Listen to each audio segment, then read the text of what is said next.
The gaming journalist rag Kotaku is having a very bad day, especially in the land down under. Cause I've been living life right like I could just die any minute. Going for a ride down the side. Hi everyone, my name is Jacob Airy. Welcome to the StudioJake vidcast where I talk about all things pop culture. Be sure to like, share, and subscribe. If you're watching on YouTube, ring that little bell so you get notifications when a new video is posted, and consider becoming a channel member. Alright, so it's true. All of it. Kotaku, the gaming journalism magazine or e-zine, whatever you want to call it, best known for defending wokeism in gaming, attacking the fans, and watching one of their editors have an epic meltdown on a podcast. True story, by the way, is closing their Australian branch. Now, it's not just Kotaku that's closing down in Australia, but a bunch of other of their parent companies, news outlets are being shut down. So this is according to fandompulse.substack.com. In March, Fandom Pulse reported that Jen Glennon, editor-in-chief at Kotaku, resigned because of a management decision to prioritize gaming guides over the news. Then on March 7th, Levi Winslow disclosed on X that he and 3 more staff members were laid off from Kotaku. However, layoffs affected not only the video games industry and video games journalism, but also the tabletop games journalism industry. And last month, Dicebreaker, the board games, RPGs, and tabletop games website, was shut down. It has been reported that Nine-owned Pedestrian Group CEO Matt Rowley is leaving the publisher in a major restructuring and cost-cutting effort, including shutting down Woke, Kotaku, Vice, and Refinery 29 in Australia. It has been reported that up to 40 jobs will be cut across the Pedestrian Group. In an email to staff, Matt Rowley wrote, "We've made the tough decision to focus on our wholly owned pedestrian brands where we control the strategy, the content, the product, the sales, and the outcome, the entire business. This will impact roles within the group, and I appreciate the uncertainty that this change creates, so we will be in contact immediately with those people." The Australian Pedestrian Group licensed Kotaku, Vice, and Refinery 29 to republish in Australia. According to The Guardian, Matt Rowley blamed the licensed partner for facing financial headwinds and corporate instability, as well as a decline in the broader advertising market and the growth of TikTok and Instagram as part of the decision.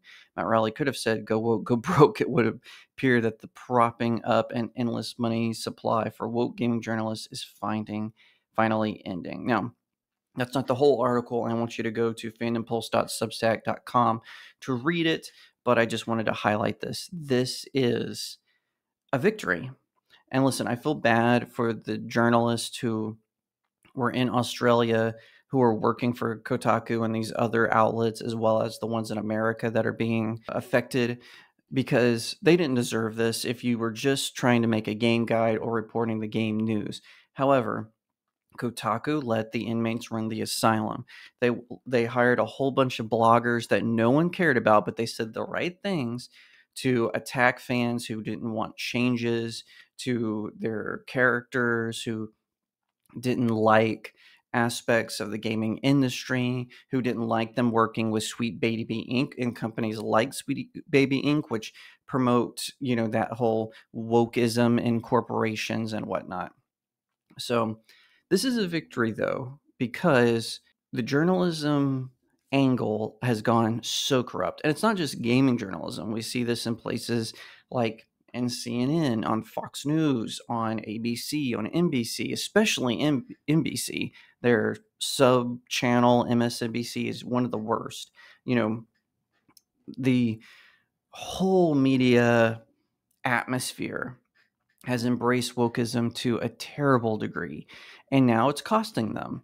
And they have to face the fact that, this was a bad call. It is embarrassing for them that it took this long. Now, originally, the plan was for these journalism outlets to double down on attacking the fans, on attacking old games, on attacking old game characters, or, changing them.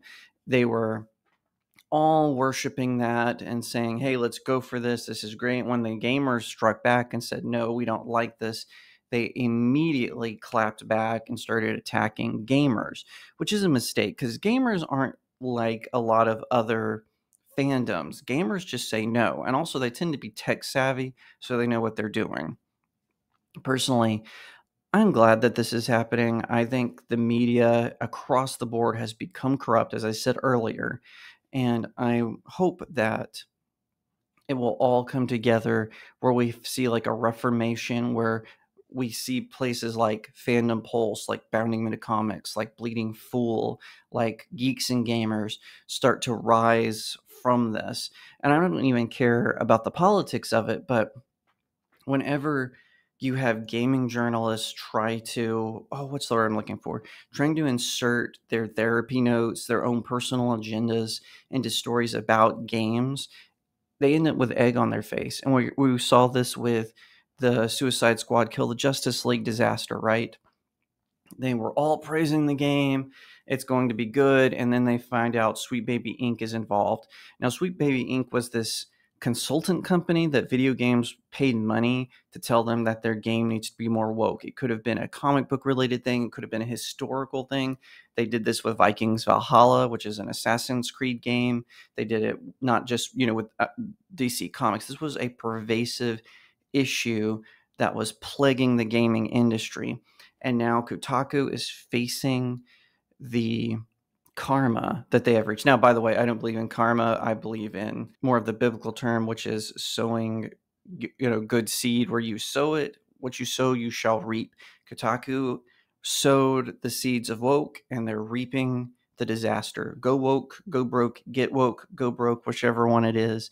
I just am hopeful that this will signal a sea change in how the gaming industry works, that they'll stop listening to these bloggers who came from Tumblr or Wattpad, and that they will actually hire people who care about these games, who have played these games, who don't blame their children and call their children disabilities in order to play them, to review them. I remember there was one Kotaku journalist who went full Frost. For those of you who don't remember, Frost was this chick that was hired by this gaming YouTube channel that was supposed to have this big comeback. It was going to be like this huge welcome back party. And then she went off on this rant, this 2-minute rant, where all of her male co-hosts, I guess they had all the soy they could want in their coffee that morning. They were like, orf, orf, orf, or she just attacked gamers, called them all kinds of names, but started talking about weird sexual stuff for some reason.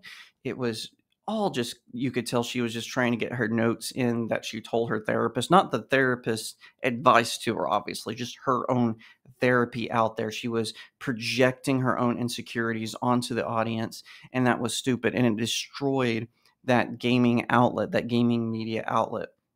And the same thing is happening with Kotaku, they were doing all this attacks, and then they said, oh, well, we're going to shift just to talking about game guides and game news, and that made a lot of the writers and editors upset. Well, so then they allowed them to shift back and to keep talking about, spreading the woke agenda inside gaming. Well, now they are facing the consequences of that action. And this is a victory for gamers. This is a victory against the media complex in general. We need to fight back against these big, large sources so that indie gaming journalists can go into this space and talk about what gamers actually want to hear. So, game over for Kotaku and the land down under. It couldn't have happened to a nicer group of people.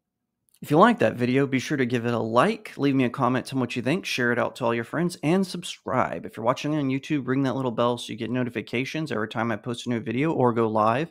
Consider becoming a channel member where you get all kinds of perks. I'm really excited about the things I'm going to do for my subscribers. Now, if you're watching and you're like, oh, but I don't really want to support you through big tech. You might be on Rumble, BitChute, Aussie, or maybe even YouTube.